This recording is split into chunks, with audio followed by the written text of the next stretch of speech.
저 전집 샀는데 그게 나쁜 건가요? 제가 아이에게 책을 추천하는데 그것도 나쁜 건가요? 아이가 읽어달라는 대로 읽어주고 있는데 그거 나쁜 거죠? 안 나빠요. 안녕하세요. 엄마들의 성공심리학 코치 만미언입니다. 반갑습니다. 저는 독서 교육을 전공한 국문학 박사의 딸이자 사교육 없이 책으로 제 인생을 일군 자기주도 학습의 달인인데요. 제가 책류가 영상을 올리니까 많은 엄마들이 저한테 물어봤어요. 저 전집 샀는데 그게 나쁜 건가요? 제가 아이에게 책을 추천하는데 그것도 나쁜 건가요? 아이가 읽어달라는 대로 읽어주고 있는데 그거 나쁜 거죠? 안 나빠요. 전집도 안 나쁘고 엄마가 책을 추천해주는 것도 안 나쁘고 읽어주는 건 당연히 나쁘지 않아요. 전집은 아무 죄가 없어요. 전집은 같은 주제로 여러 권의 책을 묶은 세트일 뿐이에요. 아이가 수학책을 읽고 싶은데 엄마인 내가 아이들 수학에 대해서 아는 게 별로 없어서 수학이라는 주제로 묶여져 있는 책을 사서 아이의 취향을 살펴보고 싶다면 전집은 더할 나위 없이 좋은 선택이에요. 아이가 책을 읽고 싶어 하긴 한데 아직 글자를 못 읽거나 본인이 좋아하는 것에 대해서 명확하지 않아서 엄마가 이것저것 추천을 해준다면 그것도 좋은 거죠. 아이가 글자를 읽든 읽지 않든 간에 엄마와 함께하는 활동을 좋아해서 엄마가 책을 읽어주고 있다면 그것 또한 매우 훌륭한 거예요. 전집이 나쁜 것이 아니라 이 전집을 사면 아이에게 어떤 결과가 일어날 것이라는 기대로 내 경제적 수준을 벗어난 금액의 물건을 사는 게 나쁜 거죠.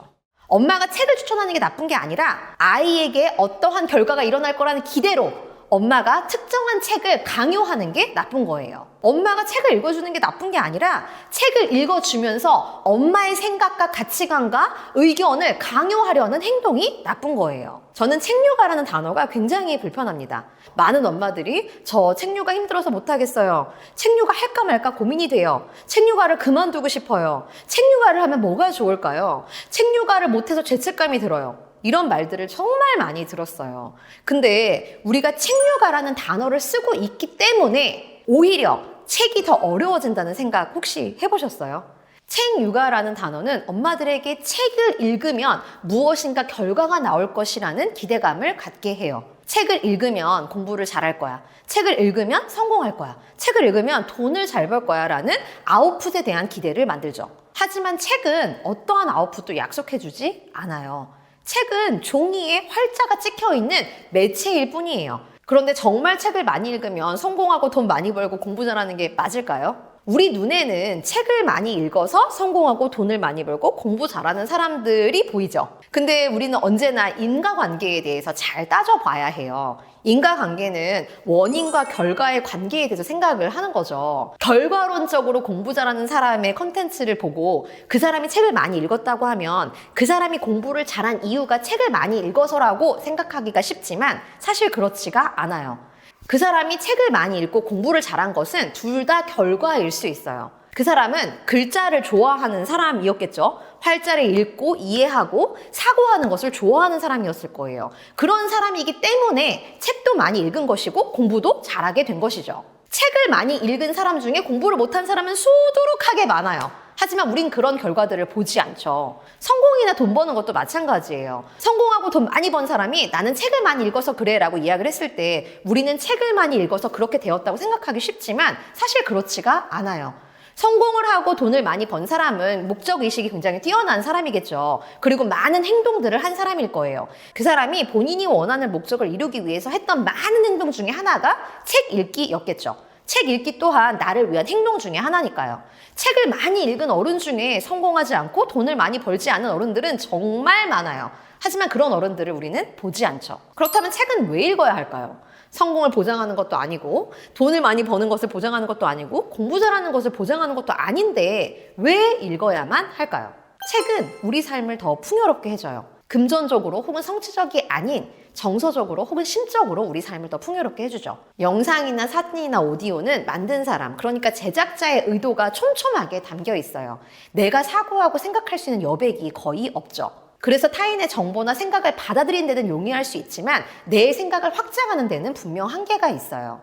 하지만 책에는 여백이 있죠. 내 속도대로 읽을 수 있고 타인의 생각을 내 나름대로 소화시킬 수 있는 행간이 존재하니까요. 그래서 책은 나에게 좋은 조언자가 되기도 하고 또 위로를 해주는 친구가 되기도 하고 나를 안내해주는 가이드가 되기도 하죠. 아이들이 책과 친해야 하는 이유는 성공하기 위해서, 돈을 많이 벌기 위해서, 또 공부를 잘하기 위해서가 아니에요. 평생 동안 나에게 좋은 친구 한 명을 잘 사귀어두기 위해서죠.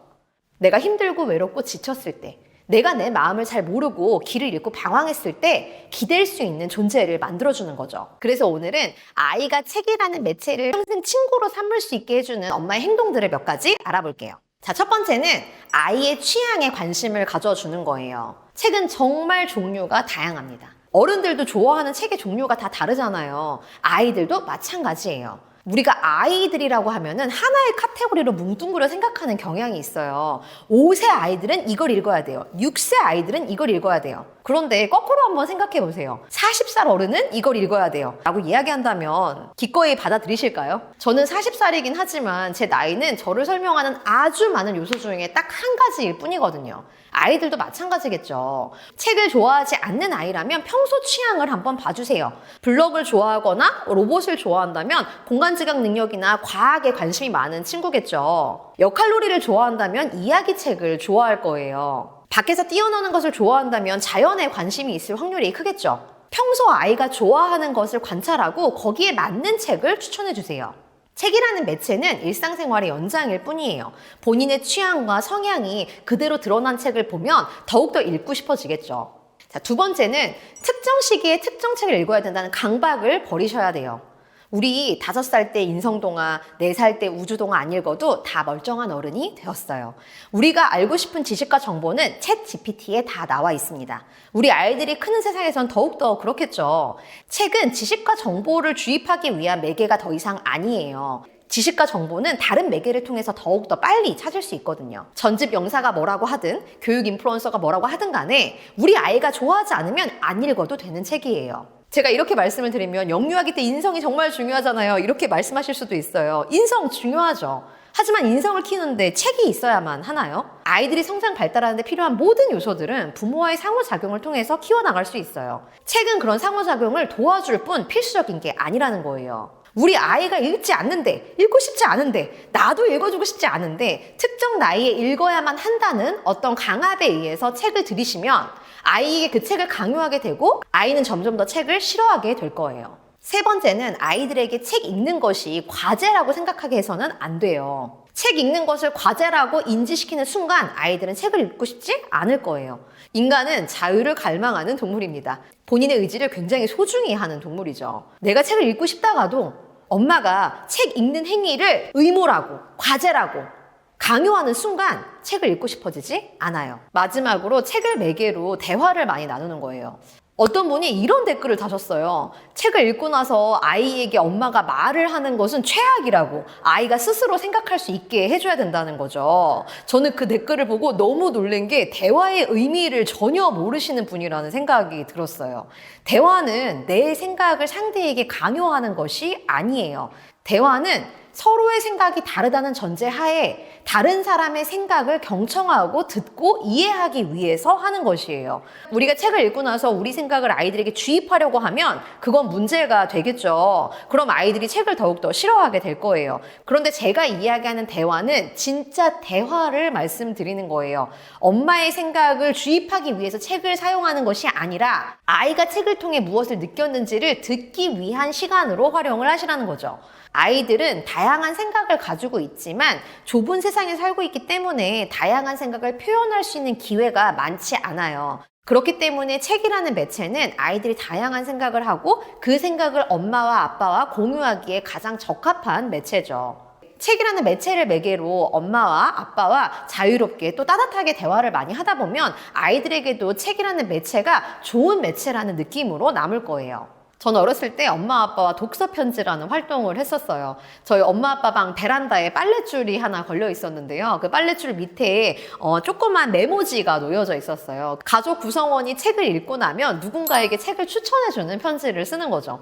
제가 읽었던 책을 남동생에게 추천해주기도 하고 남동생이 읽었던 책을 아빠에게 추천을 해주기도 하고 엄마가 읽었던 책을 저에게 추천해주기도 했어요. 물론 엄마 아빠가 읽었던 책을 제가 읽을 수 없는 경우도 많았지만 엄마 아빠가 책을 읽고 써준 감상평이 저를 대등한 존재로 보는 것 같은 생각이 들어서 굉장히 뿌듯했던 기억이 있어요. 그리고 내가 읽었던 책을 부모님께 추천하면서 내 생각을 한 번 더 정리하고 또 내가 이 책이 왜 좋았는지에 대해서 생각해 볼 수 있는 기회가 되었죠. 책의 내용은 대화의 소재가 되어야 하고 서로의 생각을 공유할 수 있는 매개가 되어야 하고, 또 행동을 할 수 있는 의지가 되어야 하고, 속상한 마음을 달래줄 수 있는 위로가 되어야 해요. 책이라는 매체에 대해서 지나치게 기대하거나 지나치게 스트레스를 받으면 오히려 책과 점점 더 멀어지게 될 거예요.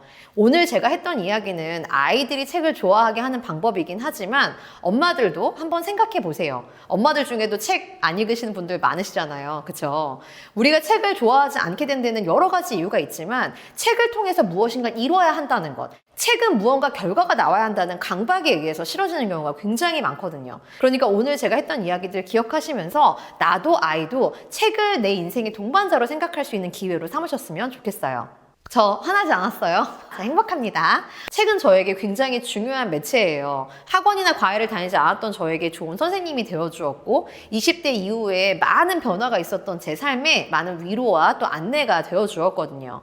그래서 책을 많은 어린이들이 또 많은 어른들이 좋아했으면 좋겠어요. 책에 대해서 또 아이들에 대해서 이야기하고 싶은 주제가 있다면 댓글에 남겨주는 거 잊지 말아주세요. 그럼 더 나답게 더 건강하고 행복한 엄마가 되고 싶다면 좋아요와 구독 잊지 마세요. 그럼 다음 영상에서 뵐게요.